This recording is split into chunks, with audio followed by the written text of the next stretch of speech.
여러분 안녕하세요. 엄스쿨 매일 성경 읽기 사도행전 말씀 묵상 함께하고 있습니다. 사도행전이 28장인데 43개 정도로 나눈 것 같습니다. 그 중에 이제 두 번째 내용입니다. 예수님 승천 후에 신앙 공동체가 보여준 핵심 특징은 무엇일까? 사도행전 1장 12절로 26절인데요. 오늘 이걸 조금 더 그냥 와닿는 질문으로 좀 바꿔보면 이렇습니다. 그럼 세상에서 가장 강한 힘을 오늘 보게 될 겁니다. 그럼 세상에서 가장 강한 힘이 뭘까요?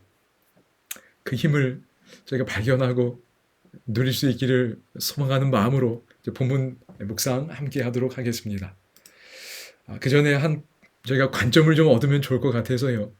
세상에서 가장 강한 힘을 물리에서는 뭐라고 얘기하는지 좀 보겠습니다. 여기 지구를 소개한다는 고등학교 한 과학 선생님이 쓴 책입니다. 물질의 소재가 되는 입자를 소립자라고 하지요. 전자도 소립자의 하나인데 과학자들은 그 크기를 0으로 간주한다고 합니다. 그런데 에너지가 있어서 0은 아니래요. 그 질량은 있다고 합니다. 좀 이해가 되시나요? 참, 잘 이해가 되지 않지요. 저는 이렇게 신앙 영역에만 이해가 잘 안 되는 것들이 있는 건가 했는데 이렇게 조금씩 과학을 제가 좀 살피다 보니까 과학자들도 이해하지 못하는 게 참 많은 것 같아요. 과학의 영역도 신비한 게 참 많은 것 같아요. 이성으로 설명하지 못하는 영역이 참 많은 것 같아요. 그럼 저는 그 신비의 영역이 존재하는 게 하나님이 계신 아주 중요한 근거 중에 하나인 것 같아요. 제가 이성을 무시하지 않지만 이성으로 설명할 수 없는 영역이 존재합니다. 하나님의 솜씨요, 하나님의 지혜, 하나님의 아름다움이지요. 그런 걸 좀 더 많이 느끼면 좋겠습니다. 여러분, 그런데 여기 방금 소개받은 그 전자가 여기 있습니다. 그러니까 원자지요. 여기 주변에 이제 그런 걸 어떻게 관찰들을 하는지 전자가 있다고 하지요. 돈다고 하지요. 여기 양성자, 중성자 가운데 있습니다. 원자핵이라고 하지요. 그런데 이 원자핵을 구성하는 양성자나 중성자가 어떻게 만들어지는가? 쿼크 세 개가 결합하여 양성자나 중성자를 만든다고 합니다. 여러분, 세상에는 두 가지 믿음이 있습니다. 하나는 이런 것들이 저절로 생겼다는 믿음이 있어요. 그것도 믿음입니다. 왜냐하면 생기는 걸 아무도 못 봤어요. 그러니까 다 믿음이에요. 그런데 또 다른 하나는 어떻게 저절로 생겨? 만든 분이 있지. 창조주가 만드셨지. 이것도 믿음입니다. 두 가지 믿음이 있는데 저는 창조주를 믿는 믿음을 갖고 살아갑니다. 그러니까 이런 것도 하나님이 만드신 거예요. 그러니까 제가 믿기에 하나님은 결합하는 거 참 좋아하시는 것 같아요. 남자와 여자를 만드셔서 결합하게 하셨고 쿼크도 세 개가 결합해서 이렇게 만들게 하시는 거예요. 하나님의 특성이 나타나는 겁니다. 그런데 신기한 게 있었습니다. 그럼 쿼크 세 개가 결합하려면 접착제가 필요한데 그걸 글루온이라고 한대요. 쿼크와 쿼크를 묶어주는 역할을 한다고 합니다. 그런데요, 정말 신기한 게 이거였습니다. 접착제 역할을 하는데 그냥 딱 붙여놓는 게 아닙니다. 어떻게 할까요? 이 글루온은 뭐에 비유가 된대요? 농구공에 비유가 되는 겁니다. 이렇게 설명했지요. 쿼크와 쿼크가 쉴 새 없이 농구공과 같은 글루온을 서로 주고받으면서 한눈을 팔 수 없다고 합니다. 여러분 신기하지 않나요? 꼭 대화하는 것 같아요. 한눈 팔 수 없이 계속 주고받는답니다. 물질의 근원을 파고 내려가니까 물질이 있는 게 아니라 이런 뭔가 주고받는 일이 진행되고 있다는 겁니다. 물질이 아니에요. 그래서요, 과학자들이 이걸 뭐라고 부른대요? 강한 상호작용이라고 부른다고 합니다. 그리고 그걸 강력, strong force라고 한다고 그래요. 제가 과학은 잘 모르지만 이 온우주에 네 가지 힘이 있다고 그러지요. 어쨌든 발견한 현재까지 힘인 것 같아요. 강력, 양력, 전자기력, 중력. 그 중에 가장 강한 힘이 뭐라 그러지요? 맞습니다. 여기 strong force, 이 강한 상호작용을 가장 강한 힘으로 본다고 합니다. 그래서 이 쿼크 사이에 서로가 서로를 결합하는 이 힘이 가장 강하고 그걸 억지로 끊어내면 아마 원자폭탄이 되는 것 같아요. 물리적으로 가장 강한 힘이 뭐예요? 상호작용입니다. 가장 가까운 사이에서 일어나는 그 상호작용의 힘이 가장 강력한 거예요. 여러분, 저는 하나님께서 그분의 마음과 그분의 품성과 그분의 캐릭터, 솜씨를 여기에 다 담아두신 것 같아요.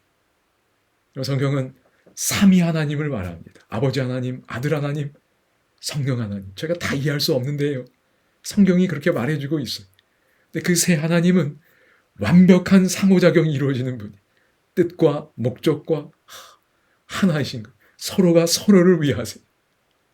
놀라운 사랑의 공동체의 모습을 삼위 하나님이 보여주고 계셔요. 그 하나님을 믿으니, 그 성경의 메시지가 제 안에 있으니 저는 이런 것들이 그냥 우연으로 보이지 않습니다. 하나님의 작품인 거예요. 여러분, 그런데 이런 물리세계를 만드신 하나님이요, 하나님과 우리 사이에, 그리고 하나님 안에서 사람과 사람 사이에도 강한 상호작용이 일어나게 하시는 거예요. 그렇게 되면 가장 강한 힘을 경험하고 유지하면서 그걸 누리며 사는 겁니다. 늘 마음에 에너지가 있는 거예요. 그게 사도행전 1장의 모습입니다. 그게 초기 공동체의 모습입니다. 상호작용이 이루어진 겁니다. 하나님과 우리 사이에, 그리고 우리와 우리 사이에. 그게 교회입니다. 그게 신앙 공동체. 그리고 그러한 것이 가정에서도 이루어질 수 있음을 믿습니다.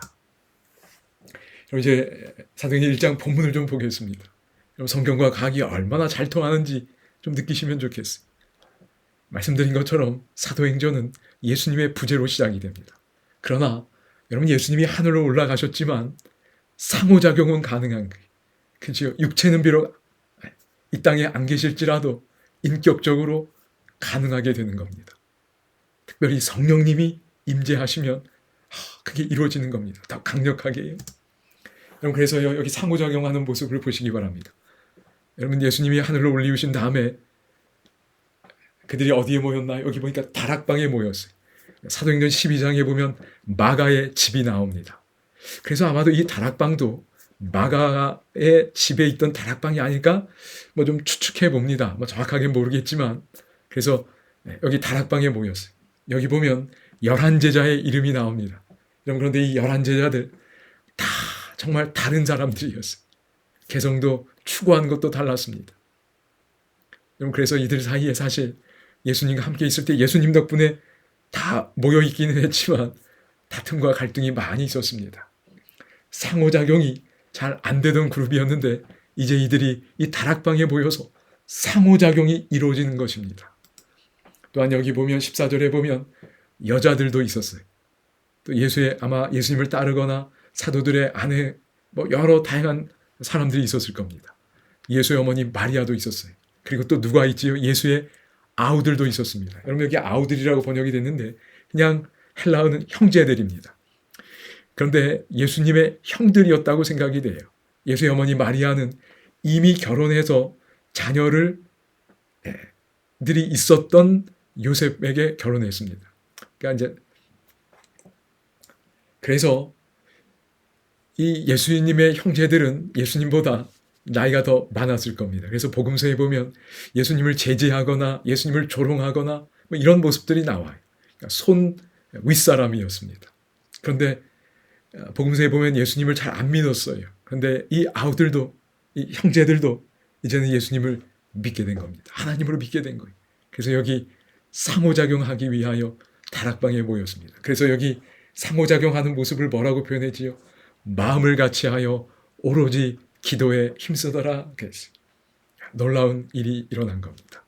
마음을 같이하여 기도에 힘썼습니다. 특별히 약속해 주신 성령님을 구하는 기도를 하기 위해 모였을 겁니다. 이처럼 기도하는 공동체가 되었는데 상호작용하는 공동체가 된 거예요. 그런데 그럼 질문 하나 좀 드려봅니다. 하나님이 약속해 주셨어요. 그러면 왜 기도해야 되지요? 약속해 주셨으면 이제 어차피 그분의 뜻대로 이루실 것 아닌가요? 왜 마음을 같이하여 기도에 힘써야 되는 걸까요? 사실 답은 이미 드렸습니다. 상호작용이.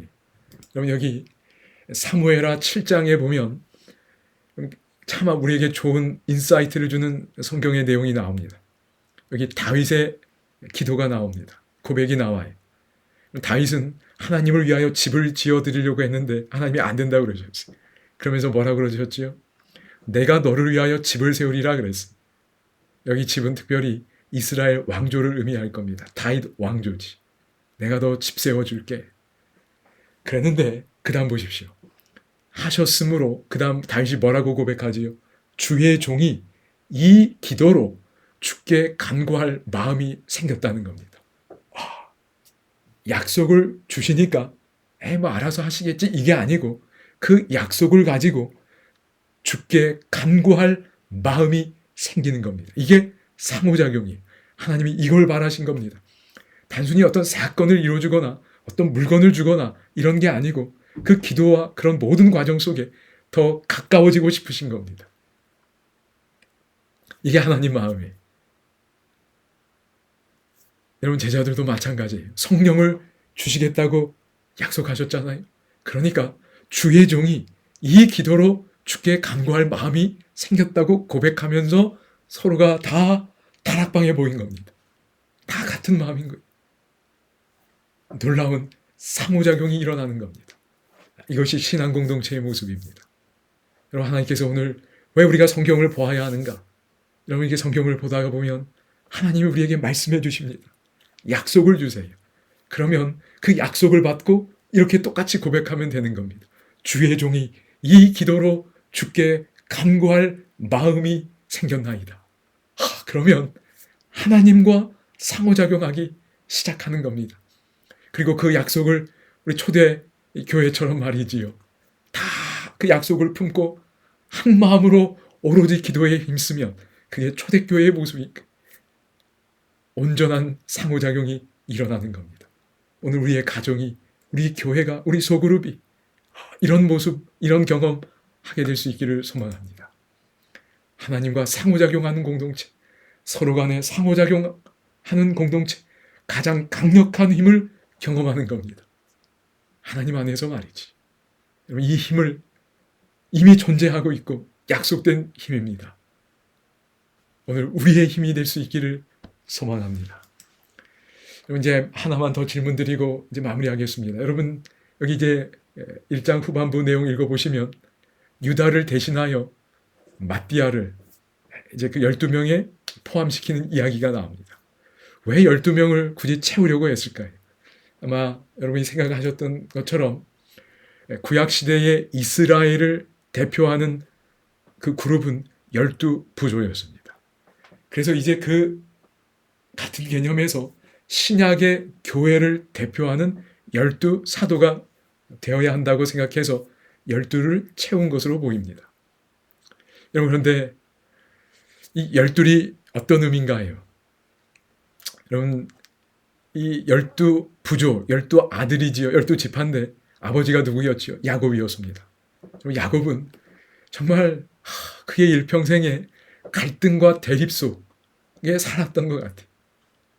속아서 결혼했습니다. 그리고 사랑하던 아내와 또 결혼해서 아내가 2명이었어요. 그리고 나중에 또 각각의 아내가 또 이렇게 종들을 넣어줘서 아내가 4명이 돼버렸어요. 그리고 자녀 낳기 경쟁이 있었습니다. 그리고 시기와 질투와 경쟁, 이게 그 집안의 기본 분위기였어요. 디폴트 값이었습니다. 기본 값이었어요.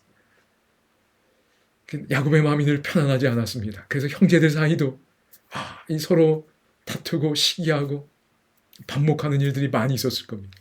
그래서요, 요셉 11번째 자기 형제를, 아우를 죽이려고 하는 일까지 있었잖아요. 결국엔 노예로 팔아버렸습니다. 얼마나 심했는지 느낌이 오시지요? 그런 12이 바뀐 겁니다. 상호작용하는, 서로가 서로를 이해하고 품어주고 용서하고 화목한 공동체가 된 거예요.